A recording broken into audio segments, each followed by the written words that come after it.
서울 양천구 탁구장에서 시작된 집단 감염이 교회에 이어 광명의 복지시설로까지 번지자 보건당국은 시설 입소자와 직원 등 120명에 대해 전수조사를 벌였습니다. 서울 구로구의 중국동포 쉼터와 관련해 검사를 받은 270여 명은 모두 음성 판정을 받았습니다. 현장에 취재기자 나가 있습니다. 김다연 기자. 네, 경기도 광명의 사회복지관 앞에 나와 있습니다. 네, 수도권에서 산발적인 집단 감염이 속출하고 있는데 그곳 상황 정리해 주시죠. 네, 우선 확진자가 나온 이곳 복지관 앞에는 이렇게 폐쇄 안내문이 붙어 있습니다. 이곳 2층에 있는 어르신 보호센터에서 어제 6명이 추가 확진됐기 때문입니다. 이 가운데 3명은 80대 입소자고 나머지 3명은 직원입니다. 앞서 지난 7일 70대 여성 입소자가 확진된 데 이어서 이렇게 추가 감염 사례가 이어지고 있습니다. 어르신 보호센터와 관련한 종사자와 입소자 등 42명은 모두 음성 판정을 받았습니다.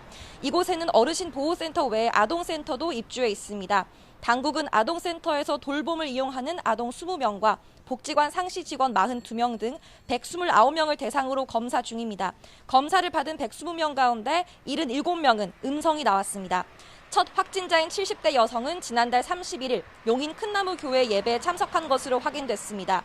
예배 뒤에 나흘간 센터에 들렀는데 이때 전파가 있었을 걸로 보입니다. 방역당국은 양천구 탁구장에서 시작된 집단 감염이 용인 큰나무 교회로 또 그 교회에서 광명 노인 복지시설로 이어졌다고 밝혔습니다. 서울 송파구의 강남 대성학원에서는 지난달 30일 양천구 탁구장을 방문한 뒤 확진된 20대 감염자가 나왔습니다.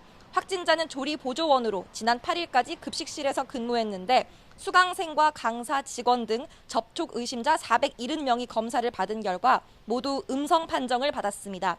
서울시는 양천구 탁구장 관련 확진자는 지금까지 모두 54명이라고 밝혔습니다.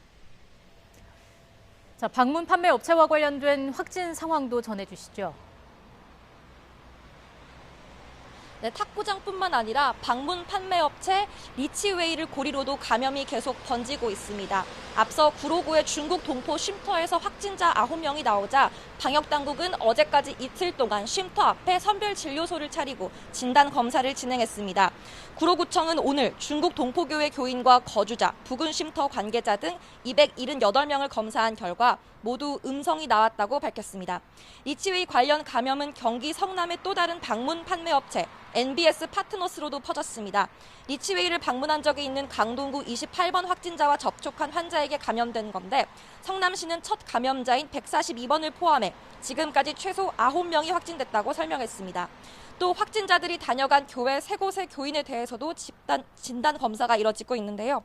성남시 하대원동과 태평동, 용인시 언남동에 있는 교회 교인 190여 명이 검사 대상입니다. 리치웨이 관련 확진자는 지금까지 최소 81명으로 집계됐습니다. 방역당국은 수도권에서 산발적 집단 감염이 일어나고 있는 만큼 각별한 지침 준수를 당부했습니다. 지금까지 경기도 광명의 사회복지관 앞에서 YTN 김다연입니다.